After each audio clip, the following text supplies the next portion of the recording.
선한 사람은 마음에 쌓은 선에서 선을 내고 악한 자는 그 쌓은 악에서 악을 내나니 이는 마음에 가득한 것을 입으로 말함이니라. 바른 생각을 해야 바른 행동이 나옵니다. 비뚤어지고 왜곡된 마음에서는 악한 것, 부정적인 것이 나옵니다. 좋은 나무에서 아름다운 열매를 맺고 나쁜 나무에서 나쁜 열매를 맺습니다. 그 나무에서 그 열매를 맺습니다. 하나님께서는 우리 마음이 만물보다 거짓되고 심히 부패했다고 말씀하십니다. 세상을 살아오면서 상처로 얼룩지니 나를 보호하고 방어하기 위해 상대방을 적으로 간주하기도 하고 상처의 기억 때문에 저 사람이 나를 해하면 어쩌지 하는 두려움이 생기기도 합니다. 아무 일이 없는데도 생각이 그렇게 요동칩니다. 이 생각이 바로 마귀가 쉴 새 없이 넣어주는 거짓된 정보입니다. 마귀라는 존재에 대해 잘 모르고 살다가 크리스천이 되면서 영적인 세계가 실존한다는 것을 배웁니다.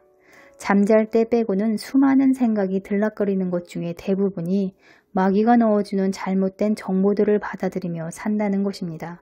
그래서 영적 전쟁은 생각을 통해서 일어난다고 하는 것입니다. 생각을 쳐내지 않고 받아들이면 그때부터 부패해지고 마음이 강팍해집니다.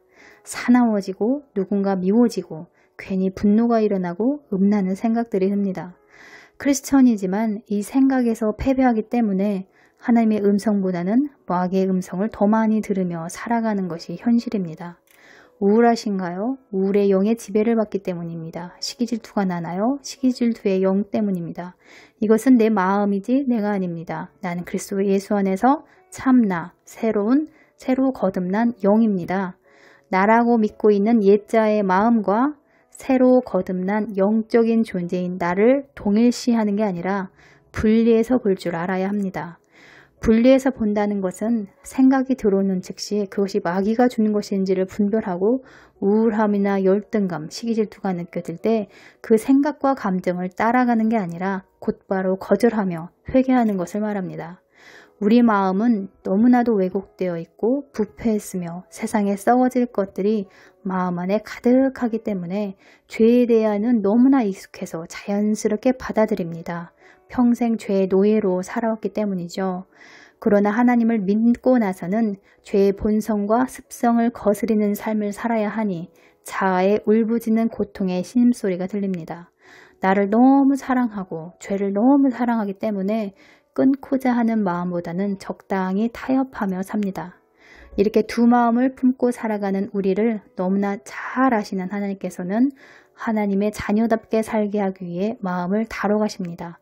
마음을 연단해 가십니다. 죄에 물들어 있던 우리가 그분 뜻대로 살아가려니 참으로 힘들고 고통스럽습니다.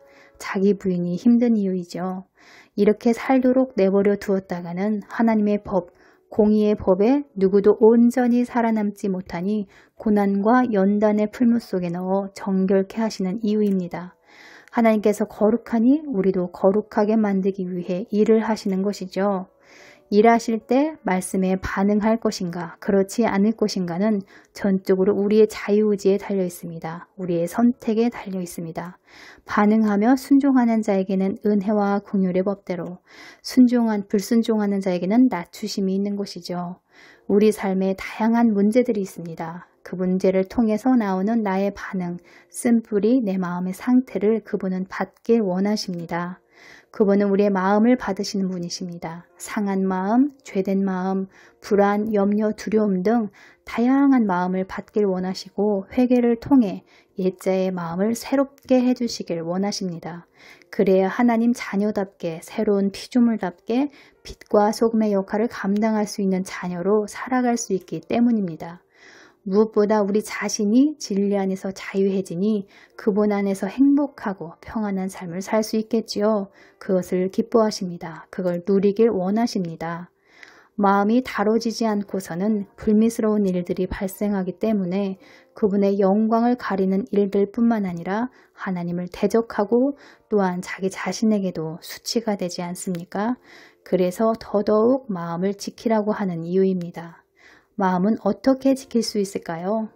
믿음의 행위들, 곧 대적하고 말씀을 선포하고 고백하고 기도하며 순종을 통해 자기가 부인되고 권세와 권능이 발현되어 영이 활성화되므로 죄를 이길 힘이 강해지기 때문에 그때부터는 마음을 지킬 수 있게 됩니다. 부정적인 마음을 들이고 회개하며 새 마음을 받을 때라야 조금씩 변화되면서 영광에서 영광으로 변화되는 삶을 살 수 있게 됩니다. 바르지 않은 마음, 왜곡되고 부패한 마음에서 좋은 열매를 거둘 수 없기 때문에 마음을 다뤄가시고 연단하시며 회개를 통해 교정해 주시고 치유하시며 진리 안에서 자유롭게 해주시는 것입니다. 이런 하나님의 뜻이 있음에도 우리는 그분을 잘 모르기 때문에 그분 앞에 마음을 숨기고 문제를 회피하며 온전히 마음을 들이지 않는 것을 봅니다. 고침받을 수 있는 기회를 스스로가 거부하는 것이죠. 내 염려를 주께 맡기라. 이는 그가 너희를 돌보심이라. 염려를 주께 맡기라고 하지만 믿지 못하니까 혼자 고민하고 스스로 해결하는 것을 봅니다. 얼마나 안타까운 일인지요. 요즘 경험하는 것은 우리는 단지 모든 일에 대하여 하나님 앞에 토설하고 회개하고 기도하면 된다는 것입니다. 그러면 아버지께서 고쳐주시거나 죄를 이길 힘을 주십니다. 행할 길을 알게 하시고 깨닫는 마음을 통해 내가 무엇을 잘못했는지 무엇이 잘못되었는지를 알게 하십니다. 알게 하시면 또 회개하고 기도하면 됩니다. 얼마나 간단한 일입니까? 이 간단한 일을 어렵게 생각하고 멀리 돌아간다는 것이죠. 내 안에 하나님이 계신데 내 안에 하나님을 의식하지 않고 살아갑니다.